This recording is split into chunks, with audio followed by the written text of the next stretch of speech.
ito nga yung unang laban o race na sinalihan natin simula nung bumalik tayo sa pag-aalaga.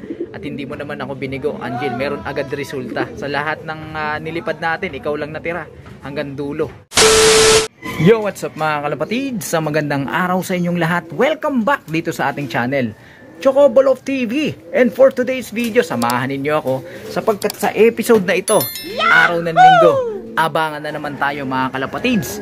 Bulinaw, Pangasinan, 230 kilometers air distance. Yan ang babagtasin at liliparin ng ating mahinang nilalang na si Angel. At ito na nga ang final race mga kalapatids, or final lap para sa Summer 2024. Kaya dapat nating abangan kung makakauwi ba ang ating mahinang nilalang na si Angel. Sana naman makauwi ng ligtas, at higit sa lahat sana makapag-clock yung ating ibon dahil malaki ang ating tsansa sa labang ito mga kalapatids. Kaya samahan ninyo ako dito sa abangan natin sa episode na ito. At syempre pag may abangan, meron din niyang kasamang kwentuhan, nakapupulutan ng mga tips at kaalaman. Kaya sa episode na ito mga kalapatids na kanubi, magbabalik tanaw tayo kung ano ba yung mga ginawa nating paghahanda sa mga nakalipas na buwan, simula nung sinanay natin yung ating mga ibon hanggang sa makaabot sila sa final lap ng Summer Race 2024. Kaya tutok lang mga kalapatids na kanubi, at kung ikaw na nanonood ay hindi ka pa nakapag-subscribe, naku, ano pang hinihintay mo? Pindutin mo na ang subscribe button at ang notification bell para nang sa ganun updated ka sa mga ginagawa nating kwentuhan dito lang sa ating munting tambayan. Gaya ng dati mga kalapatids, hindi tayo eksperto, hindi tayo veterano at hindi tayo henyo sa ginagawang pag-aalaga sa mga kalapate. Ang sa atin lang ay binabahagi natin yung mga karanasan na nagdulot naman ng positibong resulta sa ating pag-aalaga. Kaya pag-usapan na natin ngayon, ano ba yung mga pinagagawa natin itong mga nakalipas na buwan para maihanda yung ating mga ibon. Simula nung nakakuha tayo ng summer ring, nag-breed na tayo mga kalapatids. Inihanda na natin yung mga ibon or specimen na ating ililipad para sa Summer Race 2024. At ito nga, dito nga tayo kumuha mga kalapatids sa pares na ito. Yung Vandenbroek, tapos yung Taiwan na naglilimlim na yan. Dalawang clutches yung kinuha natin dyan mga kalapatids. Yung una, yun nga si Angel at si Zach Focus. At yung ikalawang clutch, hinabol na lang natin yun mga kalapatids kasi nga sayang naman kung hindi natin magagamit yung summer ring na yon. Kaya kahit medyo alanghanin yung edad ng mga young birds na sumunod, siningsingan na rin natin yung ating mga alagang mahihinang nilalang. At yun, meron tayong 4 na pinanglipad sa summer. The moment na hiniwalay natin yung ating mga ibon na yon, yung 4 na yon, at nilagay natin sila dito sa ating flyer slope, pagkatapos ng kanilang viewing, nalakas natin sila sa pamamagitan ng pagpaparonda o yung loft flying. Ang pagpapaloft fly na ginawa natin nung mga nakaraan na yon, umaga at hapon. Pinaka-purpose natin nun ay palakasin yung kanilang stamina, masana yung kanilang baga sa liparan, at ganun din kahit papaano mahubog yung kanilang muscles at buto, lumakas, para sa ganun ma-ready yung kanilang katawan sa mga susunod na liparan. Nung nakita nating maayos na sila sa paglo-loft fly, ibig kong sabihin nag-groupings na sila, hindi na sila nag-acrobat, steady na nila mag-ranging. Tumatagal ng 30 minutes to 1 hour yung ranging nila mga kalapatids. Nung nakita na natin yun, dun ko na sinubukang i-self-toss yung ating mga mahihinang nilalang. Ano bang ginawa natin sa self-toss mga kalapatids? Sa unang pagsi-self-toss natin sa kanila mga kalapatids na kanubi, pinagbasihan ko yung kanilang ranging performance. Ang ranging performance nila ay tumatagal ng 30 minutes hanggang 1 oras. Kaya ang ginawa ko nun, sinelf-toss ko sila, hindi na ako nag 1 kilometer. Nag 5 kilometers na ako kasi reasonable naman yon dahil sa tagal ng kanilang pagre-ranging, malamang pamilyar na sila dito sa kapaligiran ng ating baratang kulungan o sa radius dito sa air distance sa ating baratang kulungan. Ang ginawa kong first toss sa kanila mga kalapatids na kanubi, 5 kilometers lang. Ginawan ko yan ng video at doon pinaliwanag ko kung bakit ba kailangang mag-self-toss o ano ba yung kahalagaan ng pag-self-toss. Ano yung kaibahan yun sa loft flying? Dahil pa rin ba para lumakas yung kanilang stamina at mapamiliarize sila sa mga lugar-lugar? Hindi yun, mga kalapatids na kanubik. Sa mga hindi nakapanood, balikan yung episode na yan, ilalagay ko siyan sa screen at yung link dun sa description para inyong mabalikan kung bakit ba kailangan ang self-toss. Panoorin yun at may matututunan kayo, makukuha kayong idea dun mga kalapatids. Ganun nga ginawa natin, 5 kilometers nga. hinagis natin sila ng sabay-sabay dun sa 5 kilometers air distance. And then after nun mga kalapatids, nasundan natin yon ng isa pa. Same spot pa rin. Pero sa pagkakataon yon ay hindi na sila sabay-sabay. Inisa-isa na natin sila para nang sa ganun ay matrain nga yung kanilang confidence sa sarili at yung leadership decision making. Dahil kailangan nila yon once na magsimula na ang malayo ang liparan mga kalapatids. Sa kasamaang palad, hindi na sundan yung 5 kilometers self-toss natin mga kalapatids dahil sa sobrang busy. Kaya umasa na lang tayo dun sa track. At dun sa club training mga kalapatids, 20 kilometers agad yung pinalipad sa ating mga alaga. So hindi naman sila nahirapan, maganda naman yung kanilang pauwian.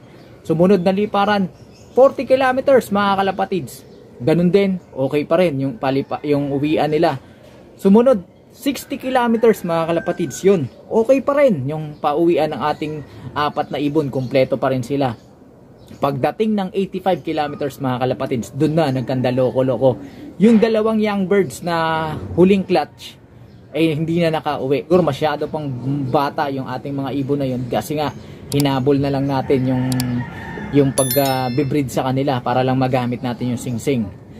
At yung dalawa natira, si Zac Focus at si Angel mga kalapatids. Sa mga solid supporters natin dyan, alam kong kilalang kilala nyo yung dalawang ibon natin na yan. Pagkatapos ng 85 kilometers air distance na training, sinundan nyo ng series of trainings mga kalapatids na ang distansya ay naglalaro sa 65 to 85 kilometers. Sunod-sunod yun mga kalapatids. Chinaga natin yun na matapos nila yung parang acclimatization nila sa malayo ang liparan, hindi sila mabibigla. At yun nga nangyari mga kalapatids. Okay na okay naman yung resulta.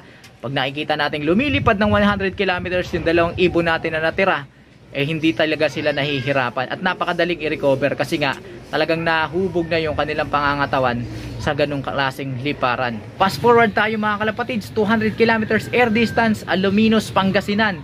Doon na nawala yung isang ibon natin na si Zac Focus. Inapinalad yung isang ibon natin. Ang natirang ibon na lang natin na panglipad ay si Angel. At ganun pa rin, consistent yung kanyang pauwian mga kalapatids. At ngayon na nga ang final lap mga kalapatids. Halos naubos na rin lahat ng mga ibon, mga young birds na panglipad sa summer race dito sa aming club. Kaya iilan na lang ang natitira. Kaya sa liparang ito, malaki ang tsansa natin mga kalapatids. Kaya sa abangan natin ito sa final lap, eh sana makauwi at makapag-clock yung ating ibon. Ginawa natin yung lahat ng ating magagawa. Eh sana pala rin uling makauwi yung ating ibon na si Angel. Meanwhile, update tayo mga kalapatids, 9:36 ng umaga at isang mabilisang update mula dun sa aming club dahil yung release na 6:30 na delay ng 35 minutes naging 7:05. Bulinaw, Pangasinan, 7:05 release.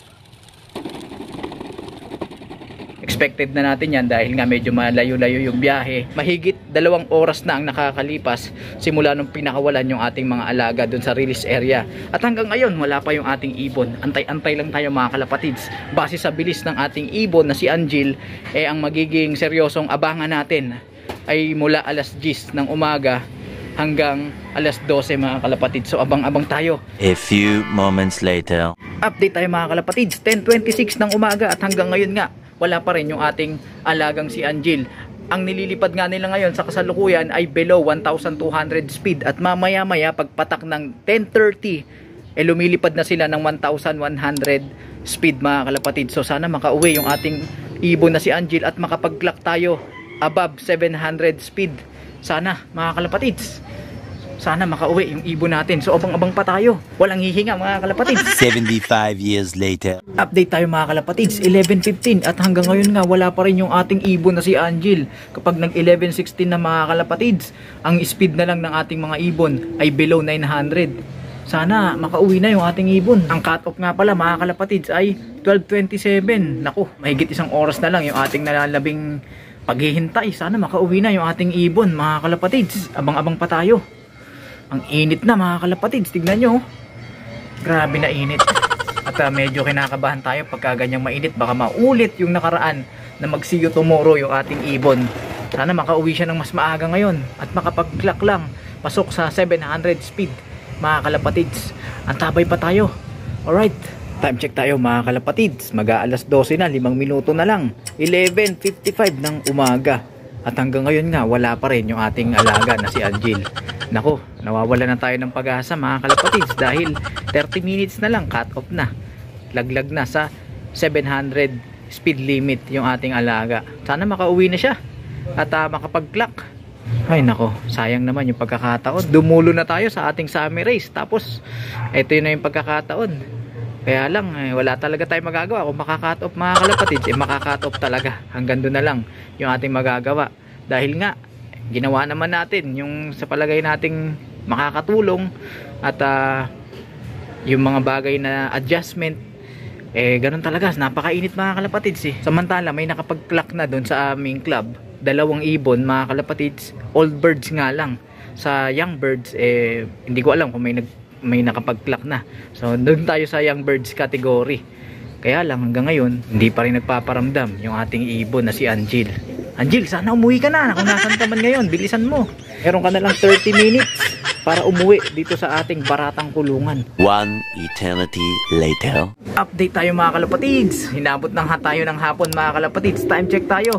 Mag-aalas 6 na ng hapon, 5:51. At kanina nga alas 3 mga kalapatids, dumating na yung ating alaga. Ito na si Angel.